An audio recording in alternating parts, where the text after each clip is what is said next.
عن مالک بن الحویرث قال أتينا النبي صلى الله عليه وسلم فقال ارجعوا إلى أهليكم فأقيموا فيهم وعلموهم ومروهم وصلوا كما رأيتموني أصلي۔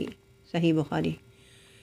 مالک بن حویرث رضی اللہ تعالیٰ عنہ سے مروی ہے کہ ہم نبی کریم صلی اللہ علیہ وآلہ وسلم کے پاس آئے تو نبی کریم صلی اللہ علیہ وآلہ وسلم تربیت کے لیے آنے والے وفدوں سے فرمایا کرتے تھے، تم اپنے گھروں کو واپس جاؤ، اپنے اہل خانہ کے ساتھ رہو، ان کو دین کی تعلیم دو اور ان سے دینی احکام پر عمل کرواؤ، اور نماز اس طرح پڑھو جس طرح مجھے پڑھتا دیکھتے ہو۔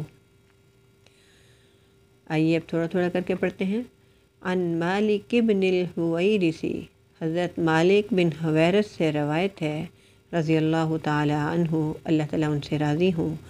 قال، وہ کہتے ہیں، اتینا النبی، ہم نبی کریم صلی اللہ علیہ وآلہ وسلم کے پاس آئے، فقال، تو آپ نے فرمایا، ارجعوا الی اہلیکم، ارجعوا لوٹ جاؤ، الی اہلیکم اپنے گھر والوں میں، فاقیموا فیہم پھر ان کے ساتھ رہو، وعلموہم اور انہیں دین کی تعلیم دو، ومروہم اور انہیں حکم دو دینی احکام پر عمل کی، وصلو اور نماز پڑھو، کما جس طرح کہ رأیتمونی تم مجھے دیکھتے ہو، اصلی میں نماز پڑھتا ہوں۔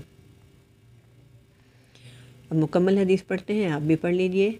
عن مالک بن الحویرث قال اتینا النبی صلی اللہ علیہ وسلم فقال ارجعوا الی اہلیکم فاقیموا فیہم وعلموہم ومروہم وصلوا کما رأیتمونی اصلی۔ مالک بن حویرث سے مروی ہے کہ ہم نبی پاک صلی اللہ علیہ وآلہ وسلم کے پاس آئے تو نبی کریم صلی اللہ علیہ وآلہ وسلم تربیت کے لیے آنے والے وفدوں سے فرمایا کرتے تھے، تم اپنے گھروں کو واپس جاؤ، اپنے اہل خانہ کے ساتھ رہو، ان کو دین کی تعلیم دو اور ان سے دینی احکام پر عمل کرواؤ، اور نماز اس طرح پڑھو جس طرح مجھے پڑھتا دیکھتے ہو۔ سنن دارمی میں نبی کریم صلی اللہ علیہ وآلہ وسلم سے روایت ہے، سورۃ النور کی ابتدائی آیات کے متعلق فرمایا، فَتَعَلَّمُوهُنَّ وَعَلِّمُوهُنَّ نِسَاءَكُمْ، تم خود بھی یہ احکام سیکھو اور اپنی خواتین کو بھی سکھاؤ۔ حضرت معاذ بن جبل رضی اللہ تعالی عنہ سے مروی ہے کہ نبی کریم صلی اللہ علیہ وآلہ وسلم نے فرمایا، اپنی استطاعت کے مطابق اپنے اہل و عیال پر خرچ کرو، انہیں تعلیم دینے کے لیے ادب کے ڈنڈے سے بے نیاز نہ ہونا اور انہیں اللہ سے ڈرتے رہنے کی تاکید کرتے رہنا۔ آپ صلی اللہ علیہ وآلہ وسلم کا فرمان ہے، طلب العلم فریضۃ علی کل مسلم، مشکوٰۃ المصابیح، علم حاصل کرنا ہر مسلمان پر فرض ہے۔ حضرت معاویہ رضی اللہ تعالی عنہ سے مروی ہے کہ رسول اللہ صلی اللہ علیہ وآلہ وسلم نے فرمایا، من یرد اللہ بہ خیرا یفقہہ فی الدین، جس کے ساتھ اللہ تعالیٰ خیر و بلائی کا ارادہ کرتا ہے اسے دین کی سمجھ بوجھ عطا کر دیتا ہے۔ بخاری و مسلم۔ حضرت شفا بنت عبداللہ سے مروی ہے کہ میں حضرت حفصہ کے پاس موجود تھی کہ نبی کریم صلی اللہ علیہ وآلہ وسلم تشریف لائے۔ آپ صلی اللہ علیہ وآلہ وسلم نے فرمایا، کیا تم نے ان کو یعنی حفصہ کو مرد نملہ کی دعا نہیں سکھائی جس طرح تم نے انہیں کتابت سکھائی ہے؟ ابو داؤد۔ آپ صلی اللہ علیہ وآلہ وسلم نے فرمایا، جب تمہارے بچے 7 سال کے ہو جائیں تو ان کو نماز کا حکم دو، اور اگر 10 سال کے ہو کر بھی نماز نہ پڑھیں تو پھر ان کو مار کر نماز پڑھاؤ، اس عمر میں ان کے بستر بھی الگ کر دو۔